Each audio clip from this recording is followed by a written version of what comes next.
Once upon a midnight dreary, while I pondered weak and weary over many a quaint and curious volume of forgotten lore, while I nodded nearly napping, suddenly there came a tapping, as of someone gently rapping at my chamber door. "'Tis some visitor," I muttered, tapping at my chamber door. "Only this and nothing more." Ah, distinctly I remember, it was in the bleak December, and each separate dying ember wrought its ghost upon the floor.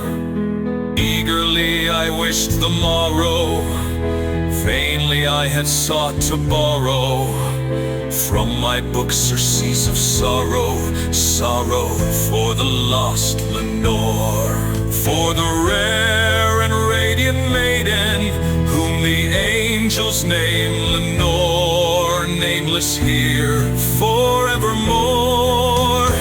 And the silken, sad, uncertain rustling of each purple curtain thrilled me, filled me with fantastic terrors never felt before. So that now, to still the beating of my heart, I stood repeating, "'Tis some visitor on trading entrance at my chamber door." Some late visitor on trading entrance at my chamber door. This it is and nothing more. Presently my soul grew stronger, hesitating then no longer. "Sir," said I, "or madam, truly your forgiveness I implore. But the fact is I was napping, and so gently you came rapping, and so faintly you came tapping at my chamber door, that I scarce was sure I heard you. Here I opened wide the door, darkness there and nothing more. Deep into that darkness peering, long I stood there wondering, fearing, doubting, dreaming dreams no mortal ever dared to dream before. But the silence was unbroken, and the stillness gave no token, and the only word there spoken was the whispered word, "Lenore." This I whispered, and an echo murmured back the word, "Lenore."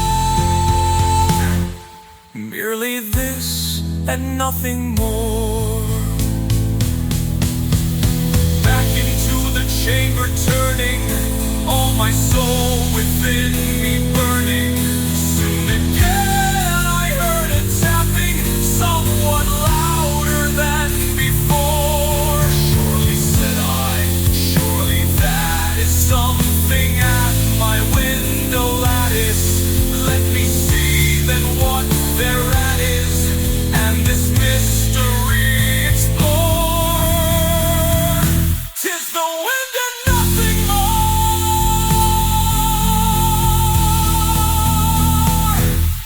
Open here I flung the shutter, when with many a flirt and flutter in there stepped a stately raven of the saintly days of yore. Not the least obeisance made he, not a minute stopped or stayed he, but with mien of lord or lady perched above my chamber door.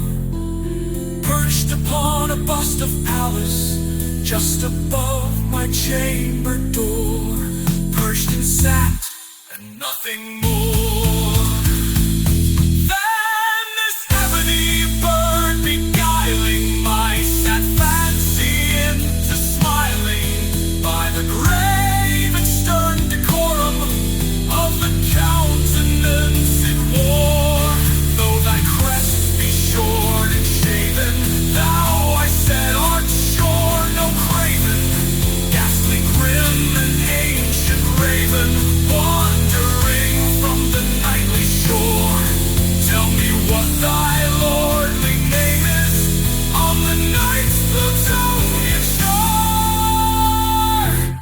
Quoth the raven, nevermore.